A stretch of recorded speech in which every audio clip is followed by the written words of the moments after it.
Coucou à tous, j'espère que vous allez bien. On se retrouve pour une nouvelle guidance. Alors ça fait un petit moment que je cherche une manière de redéfinir ces guidances pour qu'elles collent mieux, si vous voulez, à mon intention.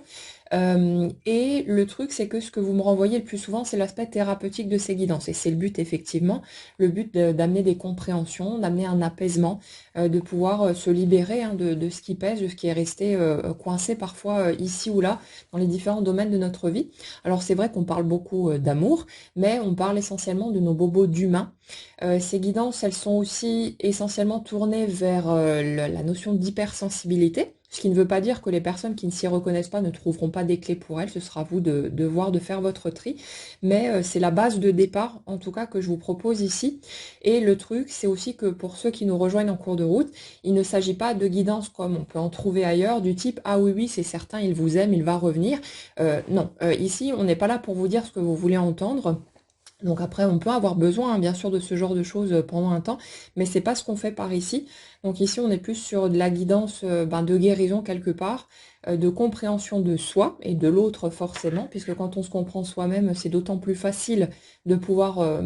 dénouer, si vous voulez, ce qui coince avec les autres, de trouver vraiment une sérénité plus grande. Et puis, ouais, c'est vraiment cette notion de réconciliation qui est au premier plan avec son humanité. Je suis pas là non plus pour vous dire il faut travailler sur vous, il faut que vous changiez, que vous deveniez de meilleures personnes. Ça, c'est un truc que je ne supporte plus d'entendre. Le but ici, c'est vraiment d'aller faire la paix avec toutes les parts de nous, même celles qui nous paraissent moins reluisantes, moins vendables par rapport aux autres. Mais c'est vraiment ce côté, on se prend tel que l'on est. Voilà pour ça. Donc ça reste du collectif, hein, évidemment. Donc à chacun d'entre vous de faire votre tri, de voir ce qui vous parle dans les énergies qu'on va aborder, qu'on va décortiquer, et de prendre ce qui rentre en résonance avec votre propre parcours, votre ressenti du moment, ce qui peut vous permettre de changer d'angle de vue, de comprendre peut-être les choses différemment dans un sens d'allègement, de soulagement, de libération. Et puis voilà, chacun fait sa petite pioche, et les éléments qui ne vous parlent pas, vous les laissez tranquillement de côté,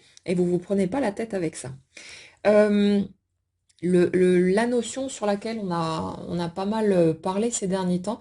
c'est autour du schéma familial de base, c'est-à-dire autour de papa et maman, le cocon d'origine. Pour certains, ça peut être des grands-parents, oncles et tantes, en fonction de qui vous a élevé, hein, bien sûr. Mais il y a vraiment cette notion qui est très marquée ces derniers jours on remet papa et maman à leur juste place d'êtres humains, de simples êtres humains en fait. Le truc c'est que dans l'énergie sur laquelle on est aujourd'hui, c'est comme si pendant très longtemps, il y avait eu cette perception, cette illusion en fait entretenue au sujet des parents, ou en tout cas des figures d'autorité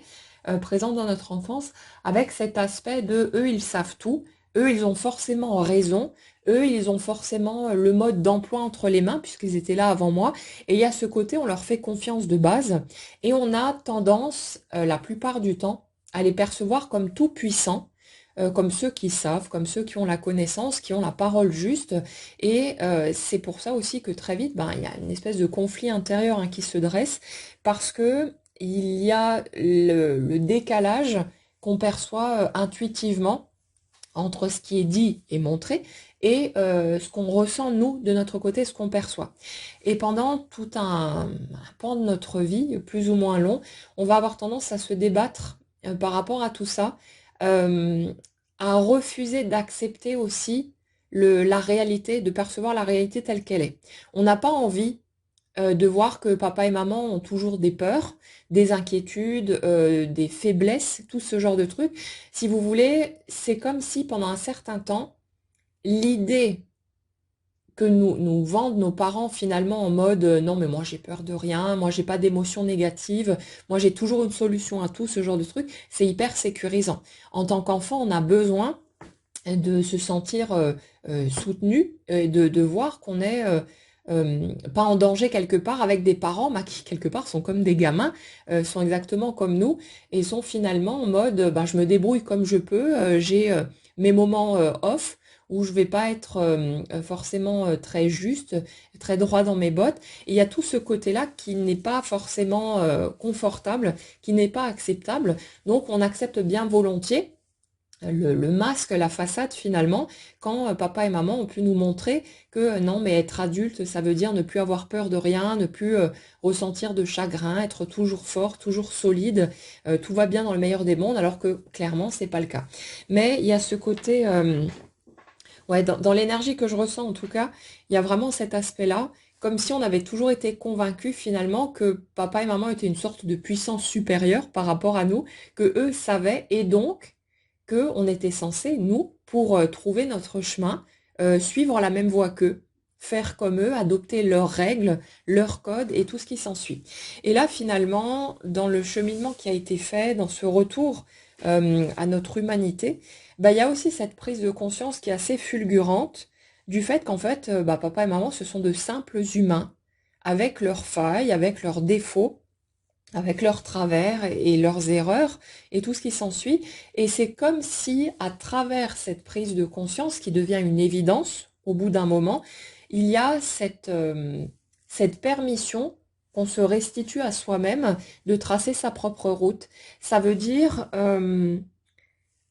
si je suis un chemin différent de celui qu'on m'a inculqué, je ne suis plus le mouton noir du troupeau, je ne suis plus en dehors des clous, je ne suis plus dans ces notions de ah mais toi t'es pas normal, t'es folle et machin et tout ce que vous avez peut-être pu entendre tout au long de votre cheminement parce que vous aviez un mode de fonctionnement différent, une manière de ressentir les choses différentes et qui n'était pas comprise par la plupart des gens autour de vous. Et du coup, c'est comme si c'était une restitution de sa légitimité finalement à suivre sa propre route, à avoir ses propres idées, sa propre façon de faire les choses, et sans plus se sentir obligé de suivre les codes précédemment appris pour trouver son petit bonhomme de chemin et chercher une forme de réussite selon ses critères personnels, être heureux, hein, tout simplement, dans les différents domaines de notre vie. En fait, dans l'énergie que je ressens ici, euh, on avait vraiment l'impression de quelqu'un qui a passé son temps à se restreindre pour essayer de coller, si vous voulez, aux attentes extérieures et pour ne pas déranger aussi. Il y a ce côté qu'on va retrouver assez souvent chez les hypersensibles quand ils sont enfants. Je ne fais pas de bruit, je ne fous pas le bordel, je dérange pas. En tout cas, chez une portion, il y en a d'autres qui sont en mode inverse, en mode révolte totale. Mais dans le mécanisme sur lequel je suis là, on est plus dans cet aspect-là, ce côté effacé. Je m'efface, je me fonds dans le décor, je joue au caméléon, je m'adapte, je suis le mouvement pour ne pas sortir du lot justement, pour essayer d'en sortir le moins possible et pour pouvoir me sentir intégrée, pour pouvoir me sentir acceptée et aimée également. Parce que quand on est gosse, hein, forcément, quand on nous fait une remarque, quand on nous fait une réflexion, la sensation qu'on a, c'est que si je réagis naturellement, spontanément et qu'on me fait une remarque, ça veut dire qu'on ne m'aime pas quand je fais ce truc-là. Mais nous, on n'a pas cette conscience du fait que c'est notre comportement qui peut ne pas être apprécié, mais que ça n'a rien à voir avec le fait qu'on nous aime nous ou pas. Mais il y a ce truc que beaucoup de personnes ont enregistré, cet aspect c'est moi qu'on n'aime pas en fait, donc j'essaye de me tordre dans tous les sens, j'apprends très vite à me contenir, à me contrôler pour pouvoir être acceptable et digne d'être aimé d'après ce que je perçois aux yeux des autres. Donc il y a toute cette partie-là qui est extrêmement pesante, hein, qui est source extrêmement de beaucoup de souffrance en fait, euh, et on grandit avec cette recherche de toujours convenir aux attentes des autres, cette espèce de quête. On va passer un temps fou, des années de vie, à tenter de rentrer dans le moule, de rentrer dans le cadre, et puis à un moment donné, on se rend compte que, ben tiens, les efforts que je fais là, ça colle pas avec telle autre personne, donc on va encore passer son temps à essayer de se changer une nouvelle fois, de s'adapter une fois encore, et ça fait que, au lieu d'être dans son élan naturel, de simplement laisser ses ailes en fait se déployer librement. Il y a ce côté je ne dois pas déranger, je ne dois pas me faire remarquer. Et là, si vous voulez, dans l'énergie que je ressens, il y a vraiment ce côté je sacrifie des portions de qui je suis, avec aussi tout ce qui peut être au niveau talent, potentiel, aptitude, mais comme si on avait quelqu'un qui avait toujours cherché à se mettre, euh, alors je vais dire au niveau de ceux qui étaient autour. C'est pas une question de jugement en mode les uns sont supérieurs aux autres ou ce genre de choses, hein. Au niveau du ressenti, c'est pas ça du tout. Mais le truc, c'est que euh, dans les personnalités de type zèbre, on a souvent je dirais des personnes qui sont multipotentielles, qui vont avoir tendance à absorber très vite de l'information, des aptitudes, et du moment qu'il y a de l'intérêt, qu'il y a ce côté passionné, on apprend plein de choses très très vite et on peut être doué pour tout un tas de choses du moment qu'il y a un intérêt pour ça. Et ça fait que dans l'énergie que je ressens, euh, j'ai l'impression de quelqu'un qui, par peur justement de déranger, d'être jugé ou d'être peut-être même jalousé ou ce genre de choses, en observant les comportements autour, a pu avoir tendance à se limiter dans ses propres capacités, ses propres talents, pour tenter de rester à un niveau acceptable. C'est comme quelqu'un qui aurait dans sa sacoche à outils tout le nécessaire pour réussir pleinement sa vie, pour briller, pour vraiment faire les choses comme il ou elle en a envie, selon ses critères personnels de réussite, et que cette personne n'utilisait pas en fait ces outils ou les utilisait seulement partiellement pour ne pas atteindre un niveau de réussite trop grand, par peur justement qu'on qu'on ait des jugements en fait, qu'on la dénigre ou ce genre de truc. Il y a vraiment ce côté, c'est marrant, c'est vraiment un truc comme la sensation de se couper les ailes volontairement pour ne pas voler trop haut et déranger les autres et potentiellement se sentir méprisé, mis à l'écart, laissé de côté parce que les autres n'arriveraient pas peut-être à atteindre leurs objectifs ou seraient dans leur frustration, leurs problèmes. C'est vraiment, ouais, comme si on a quelqu'un qui, euh, qui avait eu tendance finalement à rester dans certaines difficultés,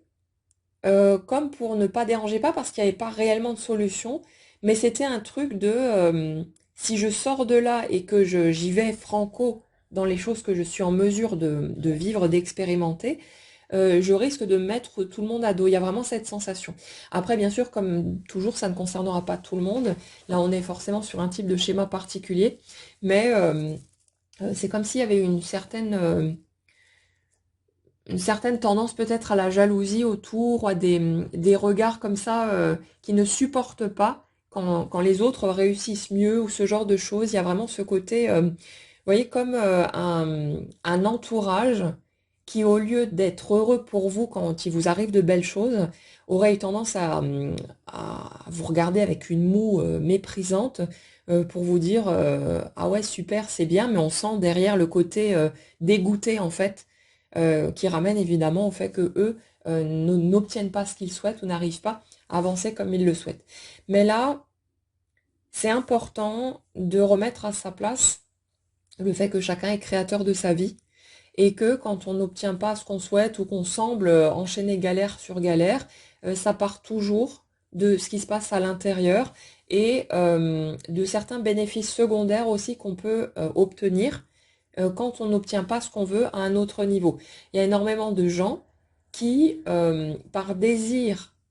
d'obtenir de l'attention ou de ce genre de choses des autres, vont rester enfermés dans leurs problèmes, vont se complaire en fait dedans, sans forcément s'en rendre compte, la plupart du temps c'est pas le cas, mais vont avoir tendance, si vous voulez, à surjouer leurs difficultés, à être en mode oh mon Dieu, comme je vais mal, machin et tout, juste en fait pour obtenir l'attention des autres. Il y en a beaucoup qui jouent à ce jeu-là. Et le truc, c'est que bah, dès qu'on est connecté un minimum à ses ressentis, on le perçoit, toute cette comédie, et on n'a pas envie nécessairement d'aller par là. Mais là, c'est comme si dans l'énergie sur laquelle on se trouvait là, il y avait une redéfinition totale finalement des règles du jeu et cette véritable libération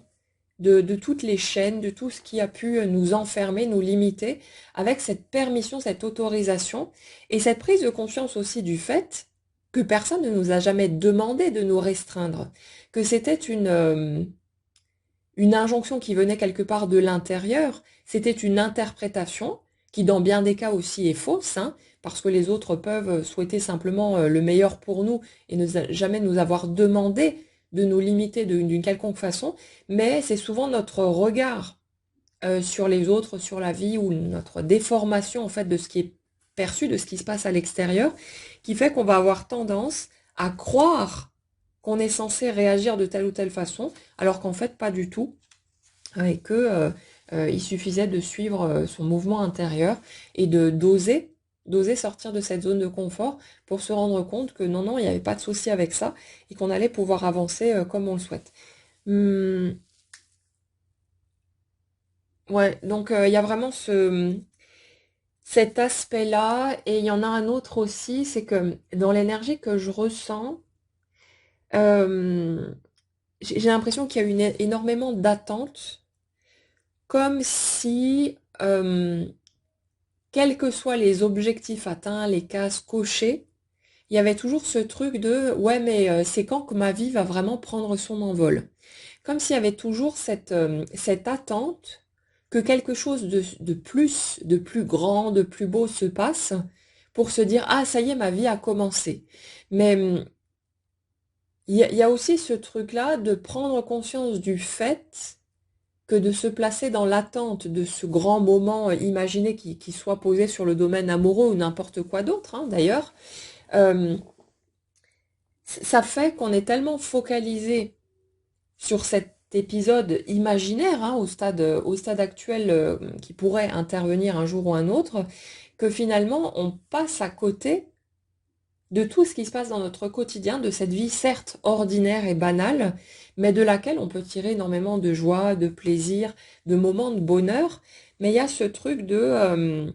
une vraie difficulté, si vous voulez, à regarder la vie telle qu'elle est. Ce qui ne veut pas dire qu'il ne peut pas y avoir de moments extraordinaires, il y en aura forcément, mais c'est pas nécessairement quelque chose qui tourne en boucle, qui revient quotidiennement. Et on a besoin aussi, pour trouver plus de joie, pour se sentir plus heureux, bah, d'accepter que cette vie, elle va aussi être composée de plein de moments tout simples, de petites choses ordinaires, et qu'il n'y a pas des feux d'artifice en permanence. Donc on a vraiment cet aspect-là, et en même temps, ça nous ramène à cette notion de limitation. Alors je vais creuser ce truc-là parce il y a autre chose en dessous. Mais en fait, c'est assez particulier parce que c'est comme si la personne que je ressens, enfin le type d'énergie que je ressens, avait du coup toujours lutté pour ne pas regarder le fait que la vie était faite de banal et d'ordinaire. Comme s'il y avait toujours eu cette quête de mais non, ça peut pas être seulement ça, et à refuser finalement les limites que les autres ont pu lui vendre en mode ouais non mais il faut savoir se contenter d'eux, on peut pas tout avoir et machin et tout. Et cette notion de limite en fait, elle est refusée en bloc pendant très longtemps. On se débat contre, on ne peut pas accepter que ce soit juste ça. Nous on cherche le magnifique, l'extraordinaire, le grisant, le côté explosif dans un sens positif évidemment. Mais c'est marrant parce que on dirait que dans l'énergie que je ressens, c'est comme si c'était en allant toucher le fond, en allant rencontrer la simplicité de la vie et le côté brut aussi de tout ça, que cette personne, quelque part, euh, elle pouvait se défaire, commencer à se défaire de ses limites parce que, au lieu de lutter contre ce qui est, elle va le regarder en face, elle va voir voilà la base sur laquelle ça fonctionne, et à partir de là, à partir des choix que je vais faire, que je vais m'autoriser, je vais pouvoir aller chercher ces moments d'extraordinaire ou ces plus, ce que j'ai toujours cherché, mais c'est comme s'il fallait passer quelque part par cette redéfinition de qui on est, cette redéfinition du socle de base pour pouvoir ensuite faire sauter les limites. Parce qu'en fait, les limites ne sont pas extérieures à nous, elles ne sont pas réelles, mais c'est celles qu'on s'impose parce que pendant des années, on croit ce que d'autres nous ont dit, nous ont montré, et que on se coupe soi-même des possibilités qui s'offrent à nous. Le truc aussi, euh, c'est que il y a cette notion de croire qu'on souhaite quelque chose parce qu'on a justement été chercher dans les attentes des autres, dans ce qui est dit autour de nous. Tout le monde cherche l'amour, tout le monde cherche la richesse, tout le monde cherche ceci. Donc ça doit vouloir dire que pour être heureux, on a besoin d'obtenir ces choses-là. Et on va se mettre en quête de toutes ces cases à cocher, mais sans s'être forcément demandé ce qui nous porte réellement, ce qui nous fait triper, ce qu'on aime, ce qui nous convient ou non. Et le truc, c'est que pour beaucoup de monde, les objectifs, le package de base qu'on nous vend, en mode c'est ça qu'il vous faut pour être heureux, ne correspond pas nécessairement à vos attentes véritables, à ce qui pourrait réellement vous rendre heureux, ce que vous pourriez adorer vivre dans votre quotidien. Et c'est comme si euh, le fait de se rendre ce pouvoir sur la vie, de se détacher des modes d'emploi, des codes extérieurs, permettait aussi aux énergies sur lesquelles on est là de s'autoriser à regarder la vérité en face en matière de qu'est-ce qui est source de joie pour moi, qu'est-ce que j'aime vraiment dans la vie, qu'est-ce qui me convient, de vraiment en fait sortir des sentiers battus pour aller rencontrer sa vérité intérieure. Ne plus chercher à rentrer à tout prix dans les cases.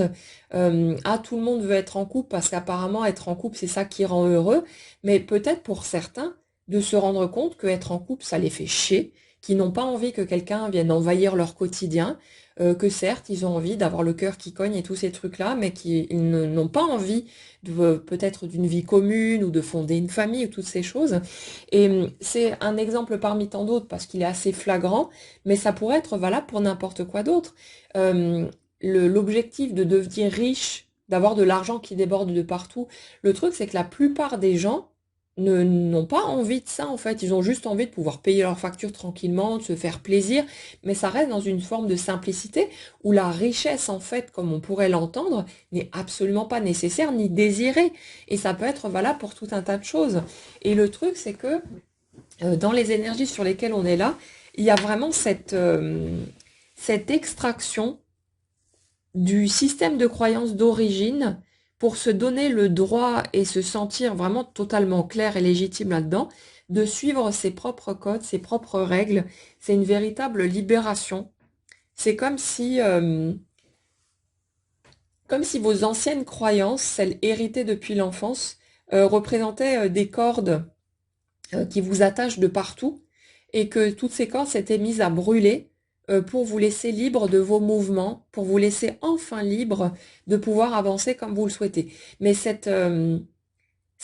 conscience en fait du fait que l'attache n'est jamais venue de l'extérieur, que c'est nous qui avons noué ces cordes à nos bras, à nos jambes, ça, c'est vraiment un morceau très important parce que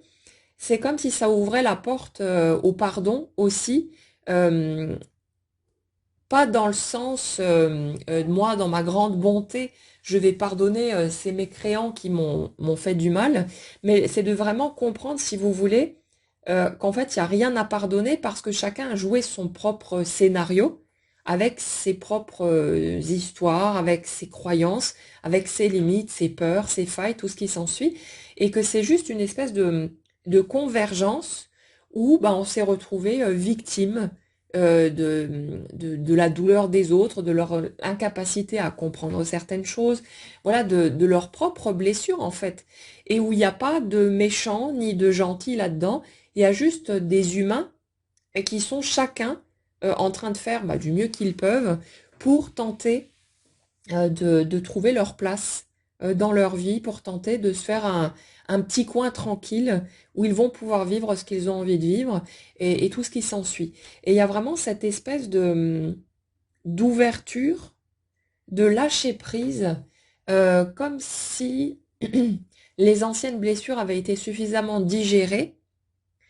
pour qu'on puisse comprendre ce qui s'est passé, qu'on puisse à la fois accepter ce qu'on a pu ressentir et se donner le droit de ressentir tout ça, y compris sa colère, le ressentiment, le désir de vengeance, toutes ces choses-là qu'on ressent tous à différents moments de nos vies et on a le droit de ressentir ce qu'on ressent. Ça fait pas de nous de mauvaises personnes, mais en même temps d'avoir la capacité de comprendre le positionnement des autres personnes impliquées. Et c'est comme si, bah, du coup, il y avait ce détachement total. Ce détachement dans le fait de ne plus être attaché, prisonnier, en fait, de ces de ces anciennes illusions, de ces croyances et de ces habitudes aussi. Parce que bien souvent, ce qui est compliqué pour nous, c'est que pendant peut-être des années, on a eu l'habitude de fonctionner d'une certaine manière et c'est pas si évident que ça de sortir de sa zone de confort, de faire quelque chose de nouveau. Déjà, on a besoin que ces habitudes-là viennent provoquer suffisamment de résultats désagréables ou en tout cas insatisfaisants pour que ça fasse un déclic, qu'on se dise, tiens, il y a peut-être un truc qui cloche dans mon approche de la chose. Si à chaque fois que j'avance de cette manière-là, j'obtiens ces mêmes résultats qui sont décevants, insatisfaisants, frustrants, peu importe, c'est peut-être que j'aurais besoin de tenter autre chose, de faire différemment, de chercher une autre voie. Et le truc, c'est que bah, la vie nous ramène ça petit à petit, souvent à force de répétition, bah parce qu'on n'arrive pas à le voir tout de suite, parce qu'on a besoin de ces répétitions, de ces claques, quelque part à répétition, pour pouvoir prendre conscience des choses et comme se réveiller de cette espèce de d'anesthésie, entre guillemets, qui fait qu'on répète les choses de façon automatique, parce que bah, on est pris simplement dans ce quotidien, dans cette boucle, et qu'on prête pas attention à ce qui se passe. Donc il y a cette redéfinition-là aussi, redéfinition de nos habitudes, de comme si tout l'ancien système avait été rasé au bulldozer et qu'on repartait sur du neuf. Donc pour beaucoup, c'est perturbant, c'est pas forcément évident parce que on n'a plus les points de repère qu'on avait avant, que c'est déstabilisant, que ça passe souvent aussi par des étapes qui sont vraiment tout s'écroule, hein. On a l'impression vraiment qu'on peut plus compter du tout sur ce qui fonctionnait avant, sur ce qui était solide par le passé. Et c'est vrai que ce sont des périodes qui sont compliquées à traverser. C'est vraiment un voyage assez particulier, très chahutant, très chaotique, comme un vol en avion où il y aurait de sacrées grosses turbulences tout du long et on ne sait pas si on va survivre et être encore en vie finalement la minute d'après. Mais finalement, on ressort de ce voyage, c'est comme une nouvelle naissance, c'est comme une transformation radicale et qui nous donne accès à un champ des possibles beaucoup plus vaste. En fait, dans cette notion de limitation dont on a parlé tout à l'heure, il y a vraiment ce truc de pendant longtemps de s'être coupé, finalement, de s'être restreint dans les possibilités qui pouvaient être accessibles parce qu'on croyait que il fallait être comme ceci ou comme cela, qu'il fallait pas déranger ou qu'on n'était pas capable, hein, tout simplement. Question de dévalorisation personnelle. Et là, c'est comme si le fait de remettre tout le monde et tout ça à sa juste place, donc chacun dans le simple rôle d'un humain qui fait de son mieux et qui va faire des tas d'erreurs, des tas de boulettes et ainsi de suite, c'est comme si ça annulait finalement toutes ces croyances limitantes qu'on a héritées en cours de route. C'est prendre conscience du fait que, ah, mais si papa et maman ne sont que de simples humains, ça veut dire qu'ils n'ont pas raison sur tout et que tout ce qu'ils m'ont transmis doit être remis en question pour que je puisse trouver là-dedans ma propre vérité. Et donc, c'est comme si du coup, par transposition, ben, tout ce que vous aviez, tout ce qui avait découlé de votre apprentissage était en train de se transformer, de se transmuter pour vous permettre d'avoir accès à une nouvelle version de la réalité. C'est vraiment ça, hein, c'est quelque chose d'extrêmement profond. Alors ouais, bien sûr que c'est passé par des chamboulements très forts, par des épreuves qui n'ont pas été de tout repos, mais il y a vraiment, c'est comme une nouvelle couche à laquelle vous allez pouvoir accéder, une nouvelle couche de la réalité qui va être beaucoup plus connecté finalement à votre essence naturelle et vous permettre de trouver la paix avec votre dualité. Et justement, j'aimerais aborder un point là-dessus parce on en parlait dans les commentaires de la dernière guidance. Vous savez, cette notion très spirituelle de il faut écouter son cœur parce que le cœur est la bonne voie. Et évidemment, le mental, le vilain ego, tout ça, c'est caca. Il faut laisser de côté, il faut s'en débarrasser. Et cette notion, elle me dérange énormément parce qu'en fait, non. L'ego, la peur, le mental sont là pour une bonne raison. Ils ont leur rôle à jouer. Et ce qu'on a besoin d'intégrer pour faire la paix avec cette humanité, c'est qu'il n'y a pas des morceaux qui sont venus se greffer là-dessus et il faudrait s'en débarrasser d'une manière ou d'une autre, comme si c'était pas, comme s'ils n'avaient pas leur place. Chaque élément qui nous compose, même si par moments ces éléments ils nous emmerdent et qu'on aimerait bien les faire taire, sont là pour une bonne raison. Votre mental, quand il vient vous bassiner avec des pensées désagréables ou avec des autocritiques, ce genre de choses, c'est juste pour vous permettre de prendre conscience de votre système intérieur. C'est un coup de pouce, c'est la petite voix finalement qui vous montre une partie de votre inconscient pour que vous ayez la possibilité de voir où est-ce que vous en êtes et que vous puissiez aller faire la paix avec ces parties-là. C'est pas pour vous emmerder. Et le truc, c'est que parfois, on voudrait avancer dans certaines directions et puis on va avoir la trouille et on va être en train de se débattre contre notre peur pour essayer de forcer le passage parce qu'évidemment, on a une autre peur derrière, c'est celle de manquer quelque chose, de passer à côté d'une étape importante et tout ce qui s'ensuit. Mais le truc qu'on a besoin de comprendre, c'est que nos peurs, elles aussi, elles sont là pour une bonne raison, elles sont une barrière de sécurité, pas un obstacle gratuit qui tombe comme ça par pur hasard, mais c'est une sorte de garde-fou qui est là pour nous permettre de faire le chemin qu'on a besoin de faire jusqu'à se sentir prêt à avancer vers une nouvelle étape. Et le fait d'agir en fonction de ses peurs, de faire des choix en fonction de ses peurs, n'est pas moins bien que le fait d'agir par rapport à notre élan spontané et naturel. Quand vous ressentez de la peur qu'il y a un truc qui n'est pas OK pour vous, respectez cette peur. De toute façon, dites-vous bien que votre réalité va toujours produire ce que votre énergie reflète. Ce qui veut dire que quand vous essayez de transgresser vos peurs en vous disant non, non, mais il faut que j'y aille, il faut pas que j'ai peur parce que sinon je vais louper un truc, votre énergie, elle dit j'ai la trouille. Votre énergie, elle dit je ne veux pas y aller parce que j'ai trop peur. Et votre matière va faire en sorte de s'échapper entre vos doigts, de vous glisser entre les mains parce que votre énergie dit clairement je ne veux pas y aller parce que j'ai trop peur. Donc le truc, c'est que plutôt que de lutter contre son mental, essayer de se persuader, si, moi je veux y aller, rien à foutre de la peur, j'y vais quand même, à essayer de se convaincre qu'on veut y aller, qu'on est prêt, alors que c'est pas vrai, et du coup d'être déçu, choqué, blessé par la réalité, par la matière qui se présente. Mais pourquoi est-ce que ça ne suit pas ce que je veux? Parce que je suis pourtant claire sur le fait que je suis prête. Comment ça se fait alors que je ne reçoive pas ce que je veux? Ben, il y a un raccourci qui permet d'admettre aussi vite qu'on le peut hein, les limites qui sont les nôtres. Je voudrais bien y aller, mais je me sens pas capable parce que j'ai trop la trouille. Et ça fait qu'on se met immédiatement d'accord avec ce qui se passe dedans et ce qui se passe, ce qui se produit à l'extérieur, ce que notre énergie produit au dehors. Et il n'y a pas de conflit. Il y a juste cette vérité qu'on perçoit clairement, de se dire ouais, j'aimerais bien y aller, ça me rend triste de ne pas être capable d'eux, mais j'y arrive pas. Et je vois immédiatement que ce qui se produit à l'extérieur respecte à la perfection les limites qui sont les miennes au stade actuel. Ça ne veut pas dire que ça va rester comme ça éternellement, mais cette réalité, on voit qu'elle n'est pas contre nous, on voit qu'il n'y a pas d'arnaque, il n'y a pas d'erreur, c'est pas moi je veux un truc mais ma réalité elle produit autre chose,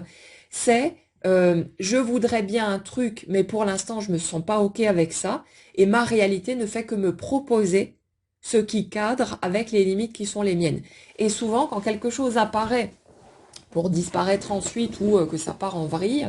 c'est simplement pour qu'on puisse prendre conscience de ces limites qui sont les nôtres, et qu'au lieu de se mettre des coups de pied au cul en permanence à essayer de se brusquer, de forcer le passage et de passer au-dessus à tout prix, alors qu'on est peut-être encore terrorisé, on n'a peut-être pas digéré certaines blessures ou peu importe, ben on se met à respecter les limites qui sont les nôtres, l'humain qu'on est, qui a le droit de réagir en fonction de ses peurs, de ses limites, de ses failles, et qui n'est absolument pas censé écouter le cœur, parce que le cœur c'est noble, le cœur c'est pur, et que on devrait tous être capable de faire ça. Non, il y a certains moments où ça va être naturel, parce qu'on est prêt simplement à aller par là, où on peut suivre son élan spontané, et puis hop, on se jette à l'eau en écoutant seulement nos envies, nos aspirations. Et il y a d'autres moments où on va sentir que ça coince et où on va réagir en fonction de nos peurs, de ce qui va nous permettre de nous sentir plus en sécurité, plutôt que de faire les choses n'importe comment pour ensuite potentiellement se casser la figure derrière. C'est comme, vous savez, à un moment donné, je voyais pas mal de gens comme ça qui passaient cette vague de justement il faut faire un métier qui soit connecté avec le cœur. Et on avait tout un tas de gens qui se trouvaient subitement des vocations de thérapeute ou de je sais pas quoi, quelque chose en rapport avec le spirituel en tout cas, et qui lâchaient du jour au lendemain leur métier qui leur permettait d'avoir une sécurité, machin et tout, pour se lancer, alors qu'en fait, ils n'étaient pas du tout prêts, qu'ils étaient peut-être pétés de trouille encore, qu'ils avaient peut-être pas encore le recul ou le cheminement nécessaire pour aller par là. Et au lieu de faire les choses en douceur, se dire, bon ok, j'ai envie de faire un nouveau truc, mais je vais préparer le terrain, je vais y aller étape par étape, au lieu de me jeter dans le vide comme ça sans aucun filet de sécurité. Et on se retrouve après avec des gens qui sont totalement paniqués, en mode mais pourquoi ça marche pas? Qu'est-ce qui se passe? Je comprends pas, machin, j'ai reçu des signes et je sais pas quel autre argument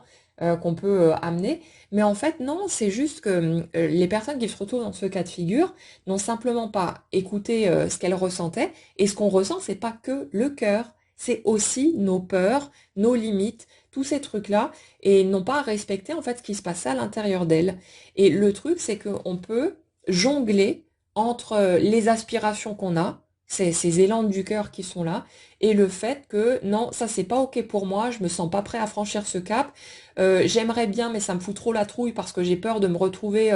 sans le sou, en difficulté, machin et tout. J'ai peut-être une famille à gérer encore derrière, etc. Et on peut jongler entre les deux. Il n'y a aucun problème avec ça. Le mental n'est pas un ennemi, ce n'est pas un ennemi à abattre. Pendant longtemps, on a pu le croire parce qu'il nous soufflait des choses peut-être pas très sympas, mais il ne faisait qu'exprimer en fait, à voix haute en quelque sorte, ce qui se passait à l'intérieur de nous, ce que nous, on croyait. C'était juste de la traduction de notre système de croyance pour qu'on ait la possibilité d'en prendre conscience, de prendre conscience de nos croyances, de notre perception de nous-mêmes, des autres, de la vie en général, et c'est juste un indicateur, mais extrêmement précieux. Donc non, les gens qui sont là à vouloir se débarrasser de leur mental ou de leur ego, oui, non, il faut fonctionner avec le cœur et pas avec l'ego. Bah non, non, non, il faut juste respecter son humain, et il faut rien du tout d'ailleurs. Chacun va à son rythme et comme il le peut, mais ça c'est du pipeau, c'est du blabla spirituel, et ça n'a pas sa place dans cette acceptation de son humanité. C'est voilà où j'en suis maintenant. Je respecte mes limites, je respecte mes peurs, mes restrictions, et j'y vais à mon rythme tranquillou. C'est de l'amour pour soi, hein, finalement, de respecter ses limites, comme on le ferait avec un enfant qui apprend à marcher. On va pas le pousser au cul. Allez, dépêche-toi, tu sais toujours pas marcher, mais comment ça se fait? T'as quand même commencé hier, tu devrais déjà savoir courir. On va pas lui botter les fesses, on va respecter ces moments-là. Quand il va tomber, ben, on va lui donner un coup de main, le consoler s'il s'est fait un peu mal, ou voilà ce genre de choses. Mais on va soutenir ce mouvement d'apprentissage. Alors pourquoi est-ce qu'on ne le fait pas envers soi-même? C'est à cause de cette croyance à la con qui dit que quand on est adulte, on est censé tout savoir gérer, on est censé être fort, solide, Wonder Woman et Superman sont dans la place, et qu'on n'a pas le droit à l'erreur, que ceci et que cela. Mais ça aussi, ce sont des croyances qui ont besoin de valser maintenant, de dégager du terrain, pour qu'on puisse juste apprendre à se foutre la paix, et arrêter de se mettre constamment la pression pour aller toujours plus vite, toujours plus fort, toujours mieux, machin et tout. Non, non, on est tous des humains, on va tous vivre cette vie, qui va être faite de moments très ordinaires et d'autres moments qui seront super géniaux, qu'on va adorer. Et voilà, ce sera des fluctuations entre les deux constamment. Et il y a tout ce côté-là à redéfinir. Et justement, par rapport à cette notion qu'on abordait tout à l'heure, ce côté de cette énergie qui refuse, ou qui a toujours refusé en tout cas les limites euh, transmises par les autres, c'est à la fois de comprendre que la vie est faite de toutes sortes de moments tout simples, mais qu'en même temps, notre façon de regarder cette vie, les choix qu'on va faire aussi, ce qu'on va se permettre, ce qu'on va s'autoriser d'aller explorer, va nous permettre de trouver de l'extraordinaire là-dedans. C'est c'est vraiment comme ouais, comme si toutes les barrières sautaient d'un coup quelque part. Et cette remise à sa place de papa et maman dans le rôle de simples humains faillibles, c'est comme si ça faisait tomber en fait tout le système qui avait été posé là-dessus, qui avait été construit là-dessus, et comme une sorte de d'illumination, de soulagement. Là, on n'est pas dans des énergies de rancœur ou de choses comme ça. On est simplement dans une acceptation tranquille, en mode, mais c'est vrai en fait, et au lieu de ruminer ou je sais pas quoi sur ouais, mais ils m'ont dit ça, alors ça veut dire que, et machin et tout, c'est juste, on lâche le truc tout naturellement, on voit le champ des possibles qui s'ouvre en grand devant nous, et on se dit, ah, mais c'est trop cool parce qu'il y a une infinité de nouvelles possibilités qui s'offrent à moi du coup, parce que tout ce que j'ai appris et en grande partie est faux, était posé sur des croyances personnelles, mais n'était pas une réalité absolue. Et ça fait que c'est vraiment un accès à une infinité de possibilités, de nouvelles options, et qu'on va pouvoir librement aller explorer parce que nous, on a envie d'aller par là. Et à chaque fois que le mental va nous dire non, mais ça tu peux pas parce que, il va y avoir aussi cette possibilité de tiens, mon mental me dit ça, ben je remets en question, est-ce que c'est vrai? Est-ce que je pense vraiment ça? Est-ce que c'est quelque chose que j'ai appris? Et puis là, du coup, ça tombe et on se rend compte que, ben non, en fait, pourquoi est-ce qu'il y aurait cette limite? Pourquoi est-ce que je pourrais pas accéder à ceci ou cela? Pourquoi est-ce que je ne serais pas en mesure de concrétiser ce qui me tient à cœur? Et c'est comme une redécouverte de ce champ des possibles qui ouvre la porte à cette espèce on va dire, de paradis sur Terre. C'est son propre paradis, en fait, qu'on crée en redéfinissant notre propre système. C'est je laisse les autres jouer au scénario qu'ils ont choisi de jouer, parce que n'importe qui est capable de réfléchir, de penser, de remettre en question ses croyances, son système. Donc quand on reste enfermé dedans, c'est simplement qu'on ne souhaite pas que les choses changent, parce qu'à partir du moment où on se met à souhaiter que les choses changent, soyez certain que les réponses, elles vont vous défiler sous le nez à longueur de temps. Donc après, vous choisissez de les prendre ou pas, mais si on est tous ici avoir entendu parler un jour de loi d'attraction, de tous ces trucs-là, c'est parce qu'on a tous souhaité comprendre comment ça marche, on a souhaité avoir une porte de sortie, si vous voulez, par rapport à ces limitations qu'on nous vendait en mode on n'a pas le choix, la vie c'est du hasard ou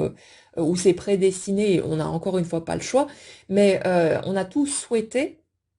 à différents moments de notre vie avoir les clés en main pour pouvoir reprendre ce pouvoir. Et on a tous obtenu ce qu'on souhaitait. Ça s'est greffé progressivement sur le chemin qui était en place. C'est des choses qui sont arrivées comme par magie bien souvent sous notre nez. Ça va être un bouquin, une vidéo, un film, une conversation entendue au hasard dans la rue. Combien de fois on a pu relever ce genre de choses, les voir comme miraculeuses, comme des coïncidences tellement bizarres, des espèces de synchronicité où ça paraît hallucinant de voir que les choses viennent se mettre littéralement sous notre nez à chaque fois qu'on a besoin de quelque chose. Et parfois, on ne va pas comprendre tout de suite. On va mettre du temps avant de voir où ça nous mène. C'est souvent avec beaucoup de recul qu'on peut observer tout ça. Mais si on regarde un petit peu en arrière, on va sans doute tous être capables de voir à quel point la vie nous donne constamment ce qu'on souhaite, mais ce qu'on souhaite véritablement, pas ce qu'on croit souhaiter à ce moment-là. Et quand on n'obtient pas, c'est jamais pour nous emmerder, c'est pas pour nous punir ou nous priver de quoi que ce soit, c'est simplement qu'on n'est pas forcément clair sur nos intentions et que peut-être on pense vouloir un truc mais qu'on ne le veut pas réellement ou alors qu'on veut quelque chose mais qu'on n'est pas encore tout à fait prêt parce que comme dit tout à l'heure, on a peut-être encore certaines trouilles ou il y a peut-être encore d'autres choses qui ont besoin d'être remises à leur place. Mais tout ça, ça se décortique au fur et à mesure. Il y a vraiment cette compréhension qui se fait, un pas à la fois, et les choses vraiment viennent jusqu'à nous et viennent nous chercher en permanence, même si on s'en rend pas toujours compte tout de suite. Mais il y a vraiment ce truc qui est magique et qu'on peut observer sans trop de difficultés si on se tourne un petit peu vers notre passé et qu'on regarde comment les choses se sont présentées. Ouais, c'est comme une renaissance, cette période, avec cette renaissance aussi de la joie qui ressort depuis quelques guidances, comme si tout ce passage à vide, on avait eu le sentiment, pour beaucoup en tout cas, d'être déconnecté de notre joie, de notre enthousiasme, de notre motivation. C'est comme si le fait que toutes ces limites tombent nous permettait du coup de nous autoriser à soit ouvrir de nouvelles portes ou alors en réouvrir qui sont déjà connues, mais avec ces nouvelles règles, ce nouveau code finalement à suivre qui nous appartient pleinement cette fois. Et ça fait que ça vient nous permettre de renouer avec le plaisir, avec la joie, avec tout ce qui nous porte, ce qui nous nourrit. Et il y a aussi cette notion très importante de justement, quand on parlait tout à l'heure de cette notion, mais c'est quand que ma vie va décoller? En fait, dans cette renaissance, dans ce regard nouveau, c'est comme si on prenait conscience du fait qu'on est déjà en marche et que si on prend pas au fur et à mesure tout le positif qu'il peut y avoir, toutes les sources de joie qui sont là, il y aura que de l'attente. On va être là à guetter, à passer à côté de plein de trucs, à être peut-être frustré, voire en colère ou je sais pas quoi. Alors qu'en fait, dans notre quotidien, il y a tout un tas d'éléments qui peuvent être source de plaisir, de joie, quelque chose d'extrêmement agréable. Et peut-être que c'est pas toujours de la joie hyper intense et des choses extrêmement puissantes, mais on a tout un tas d'éléments qui sont là. Et cette reconnexion avec l'intensité, elle reviendra aussi. Mais peut-être que vous avez traversé des moments très difficiles. Pour beaucoup, vous êtes là à la suite d'une rencontre marquante que vous avez faite qui vous a fait décoller au niveau de l'intensité, mais qui vous a aussi fait plonger avec la même intensité. Donc peut-être que vous n'avez pas envie tout de suite de remettre ça et que vous avez cet espoir de renouer avec quelque chose de plus fort, mais que vous n'êtes pas encore tout à fait sûr d'être armé, entre guillemets, pour pouvoir vous confronter à nouveau à cette puissance-là. Donc laissez-vous le temps et n'oubliez pas que votre réalité concrète ne fait que matérialiser ce qui est dans votre énergie. Donc si c'est pas là pour l'instant, c'est qu'il y a d'autres étapes qui sont en cours de route, que peut-être il y a encore certaines barrières, certains freins, mais ils sauteront de toute façon. Mais il y a vraiment ce truc, et c'est un socle important d'ailleurs pour préparer ce domaine amoureux, c'est ce côté j'arrête d'attendre justement que des événements extérieurs déclenchent chez moi ma plus grande joie. C'est j'apprends à piocher dans ce quotidien ordinaire tout ce qui peut être source de joie pour moi, tout ce qui peut me nourrir, de sorte que tout le reste, tous les éléments extérieurs ne seront que du bonus, certes, un grand bonus qui peut être très, très beau à vivre, hein, mais il y a vraiment cet aspect-là. Pendant longtemps, on a tendance à croire qu'il nous faut un partenaire, un meilleur job, une plus belle baraque, une famille ou je sais pas quoi d'autre pour pouvoir être heureux. On met notre bonheur à l'extérieur de nous. Et le problème, c'est que tant qu'on n'est pas nourri depuis l'intérieur, on va toujours être dépendant finalement de ces éléments-là. Et du coup, quand ils sont pas là, ou alors quand ça se passe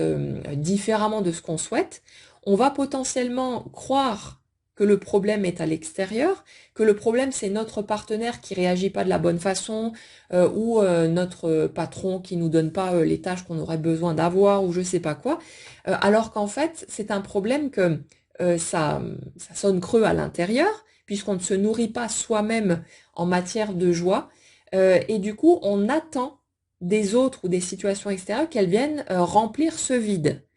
Et ça fait que tant que ces autres ou ces situations extérieures vont dans le sens de nos aspirations, bah là, tout roule, c'est parfait. Mais dès que ça dénote, dès que ça va dans une autre direction, on se met à être dans l'attente, à être frustré, à être peut-être en colère, à croire que les autres devraient changer pour nous remplir à nouveau. Et on est tout le temps en mode dépendance, à espérer, à attendre, à vouloir, à exiger parfois aussi que cet extérieur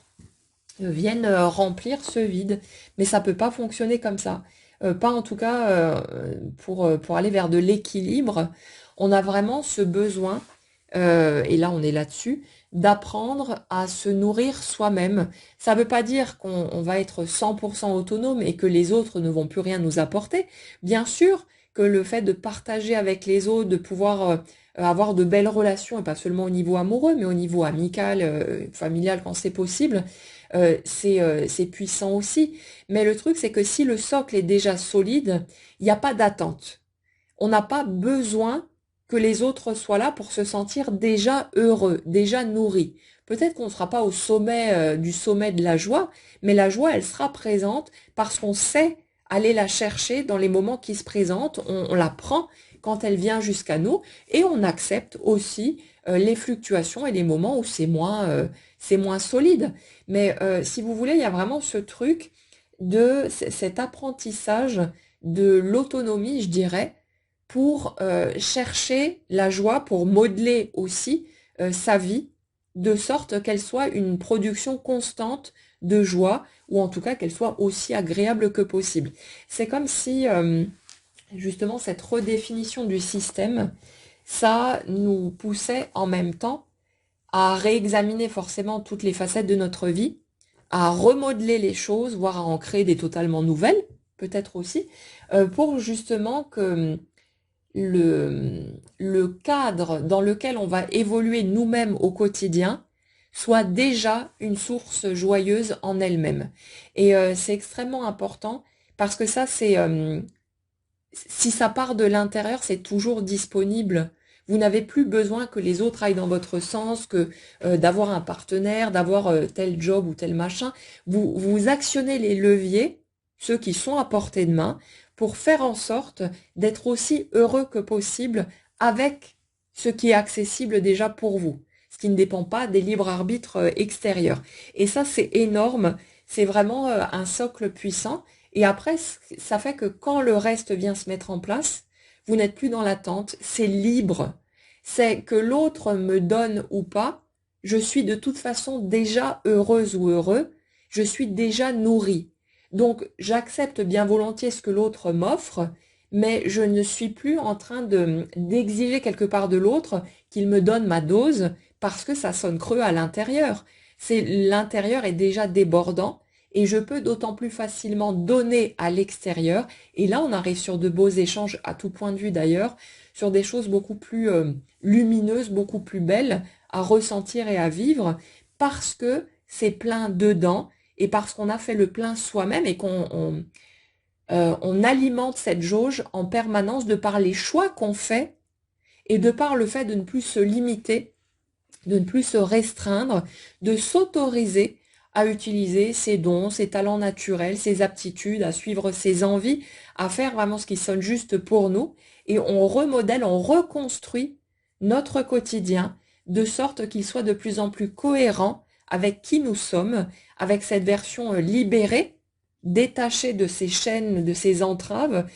Et du coup, il y a tout forcément qui vibre plus fort parce qu'il y a cette cohérence qui est là, qui apporte de la joie, ce sentiment de liberté, au lieu d'avoir ce sentiment de limite, de restriction, de toujours être coincé quelque part. C'est vraiment une renaissance et c'est très très joli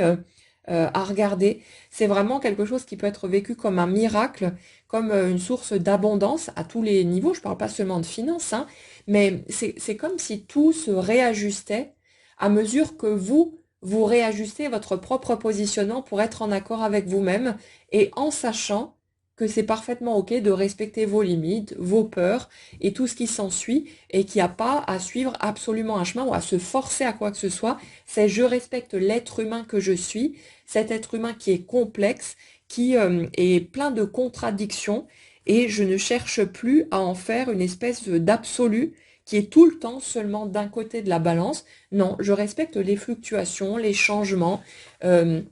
tout ce qui se présente à moi et je vis vraiment quelque part dans ce moment présent parce qu'au lieu de chercher à calculer, à figer les choses, c'est je laisse ce présent émerger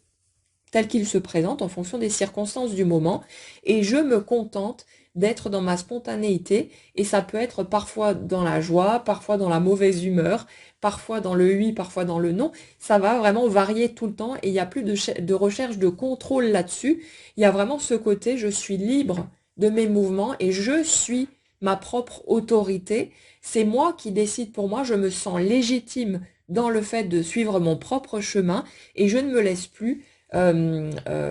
entravé par les croyances des autres, ou alors quand je remarque que je me laisse entraver, je reste consciente ou conscient que c'est moi qui choisis de respecter cette limite-là, parce que pour l'instant, j'arrive pas à me défaire de cette croyance et que c'est OK comme ça. Mais si vous voulez, c'est vraiment une reprise de pouvoir dans le sens qu'on se rend cette responsabilité. On n'est plus en train d'accuser l'extérieur, c'est à cause des autres, machin et tout. C'est OK, pendant X temps, j'ai absorbé ça parce que je pouvais pas faire autrement. J'ai cru que, donc j'ai réagi comme ceci ou comme cela, mais je suis le point central de ma vie et j'ai toujours été libre de faire d'autres choix qui certes ont des conséquences. Donc on a choisi ce qui nous semblait être le moins problématique à ce moment-là, à toutes les étapes de notre vie. Mais il y a vraiment cet aspect, je remets le pouvoir au centre, je suis la personne qui dirige ma vie et qui va pouvoir la remodeler exactement comme je le souhaite à mesure que mes limites tombent, que mes peurs tombent et que je peux m'autoriser à suivre ce que j'ai envie de faire, ce que j'ai envie d'expérimenter et de vivre. Et il y a vraiment cette flamme intérieure, cette renaissance, cette énergie de feu qui va donner de très beaux changements, de très beaux mouvements, vraiment cet élan de retrouver et cette reconnexion à la joie, au plaisir, à tout ce qui s'ensuit dans l'ordinaire comme dans les choses plus grandes qui viendront ponctuellement. Mais il y a vraiment cette reconnexion finalement à la vie, au mouvement de la vie, et c'est quelque chose d'extrêmement beau et d'extrêmement positif à ressentir. Voilà pour cette guidance, voilà pour ce que j'avais envie de vous partager aujourd'hui. N'hésitez pas, si vous en avez envie, à nous dire où vous en êtes. Est-ce que vous êtes à ces étapes actuellement? Est-ce qu'il y a des choses que vous êtes en train de traverser, peut-être qui sont plus compliquées aussi? Quelles sont les étapes que vous êtes en train de franchir, les avancées concrètes qui sont peut-être pour vous aussi, ce que vous avez envie? En tout cas, je vous souhaite une très très bonne journée. Prenez bien soin de vous et on se retrouve très vite.